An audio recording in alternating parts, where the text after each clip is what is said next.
Hey there guys, my name is Marcus, and in this video I'm going to show you how you can easily download Roblox on your computer or laptop. So what you need to do is this. Go to Google Chrome or what you have. I have Google Chrome here. And now Roblox download. Just wait until it loads. And I have like Roblox seal or like Get Roblox Microsoft. Let's wait. You can sign up here and you see right here that we are in Microsoft Store. It was the second link, and I'm going to click Get, open Microsoft Store.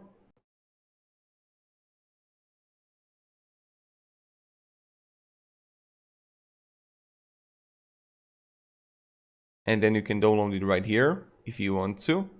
This is the second way. Or